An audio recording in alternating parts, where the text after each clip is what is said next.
Greetings.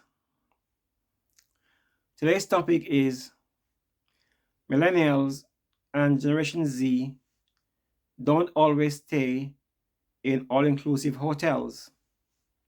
Jamaica should cater for their flight-only needs as well. We will be discussing the above topic in today's presentation. Please support this channel by subscribing, liking, and sharing today's video. Also, feel free to take part with any question and answers or discussions below. Millennials are not used to just booking all-inclusive hotels. They prefer to book flight-only deals, then book their hotel the last minute, where they get good online deals. We need more of flight-only deals to Jamaica to compete with other countries around the world. We are only going to get this by building more international airports around Jamaica. Middle-class people are no longer the majority of visitors to Jamaica and no longer the majority of visitors to most countries around the world. Hence, today's travelers are a bit more price conscious in every dollar that they spend.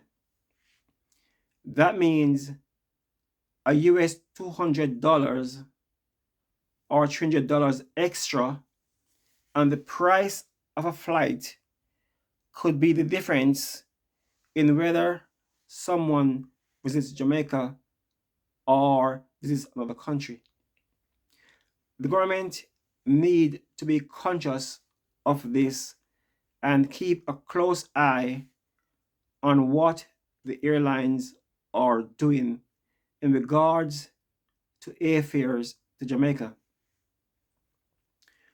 Wealthy tourists are not visiting Jamaica like they used to in the 1960s and 70s, it would appear.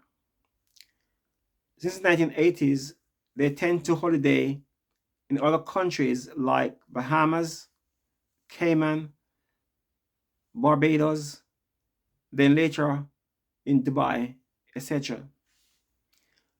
Jamaica has been considered as the lower priced, large, all-inclusive, crammed hotels market.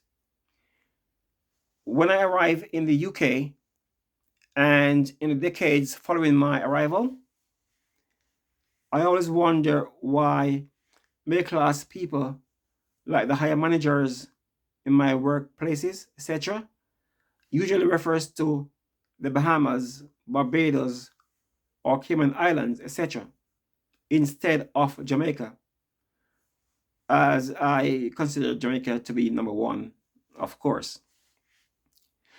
In spite of the above, I think what Jamaica did with the large all-inclusive hotels back in the 1970s onwards has paid off massively for Jamaica, and we are reaping the benefit now.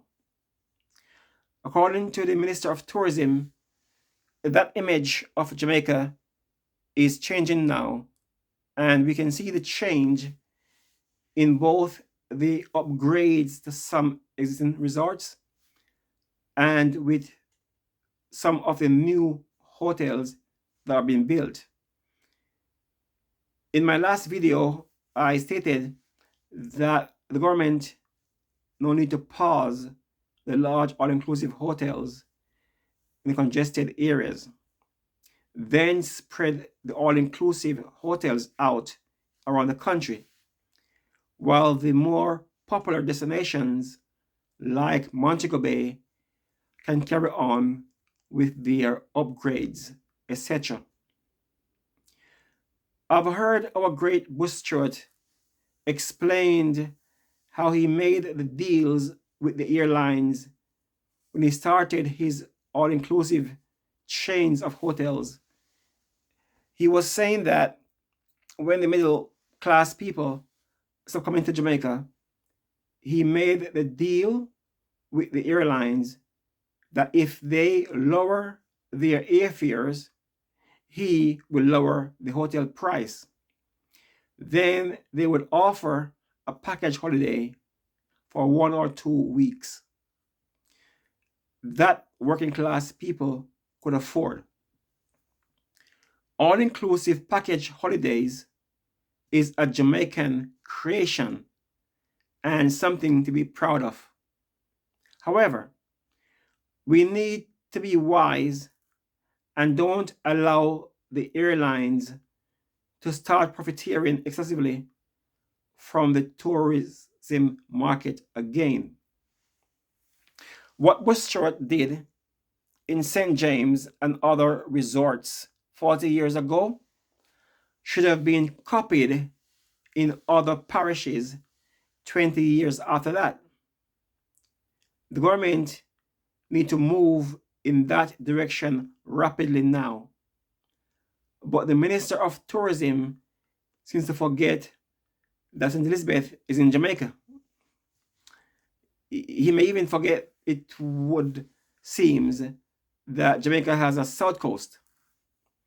I'm referring to his sectoral debate speech yesterday, the 18th of April 23, when the minister said that tourism is now in all parishes of Jamaica, then went on to state what is happening in every parish.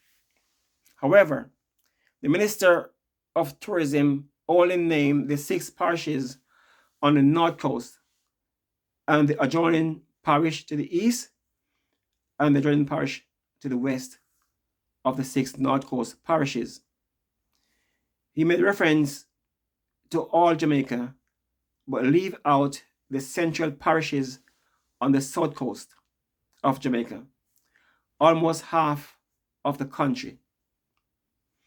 Anyways, the minister need to start packaging some all-inclusive franchises for St. Elizabeth and the south coast. Then the government need to put an airport on the southwest coast of Jamaica. The all-inclusive hotel owners will make the deals with the airlines to get the flights to the south coast. If a Jamaican like Bustrot could make those deals 40 years ago, certainly the European hoteliers can make those deals with the airline operators today. People are no longer saving for a lifetime to go on holidays. They now go on holidays every year. However, they are going on a budget. Hence, people working in the hotel industry should not expect large tips. And the hustlers on the sidewalks and food shops should not put up their prices just because it's tourists that they are serving. The visitors will notice it, and that will be bad for Jamaica. Millennials and the Greta Thunberg generation are also more ecotourism conscious. Some of them rather to go to a village where their visit can make a positive impact financially on the community that they are visiting, rather than going to a congested city where most of the profits from their visit is going to a big corporation. The all-inclusive prices to Jamaica are comparatively reasonable. However, today's generation of visitors from Europe and even some from North America as well, are not used to booking the all-inclusive hotels and flight package holidays. I've got 3 grown-up children who fly around the EU and various other countries around the world every year, and they don't have the concept of booking package holidays. In fact, they will book their flights first, then book the hotels a week or 2 later. This is the concept of today's travelers. Montego Bay Airport is crammed with all-inclusive package holiday flights. I think both the hoteliers and the airlines know what's happening, but it suits their profit margins. Hence, they are taking the government and the country for a ride by not putting more airlines on certain routes. This seems to be the case for flights from the UK to Jamaica.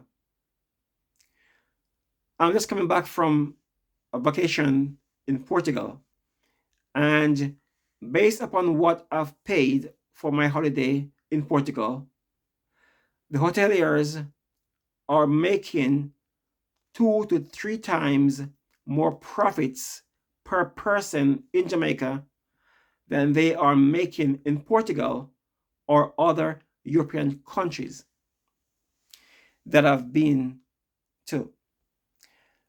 This may be the reason why so many European hoteliers are eager to start hotel chains in Jamaica.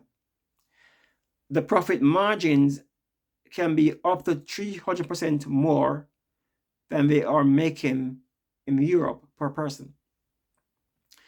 The government just needs to be wise in not allowing any artificially high prices that will prevent millennials from coming to Jamaica.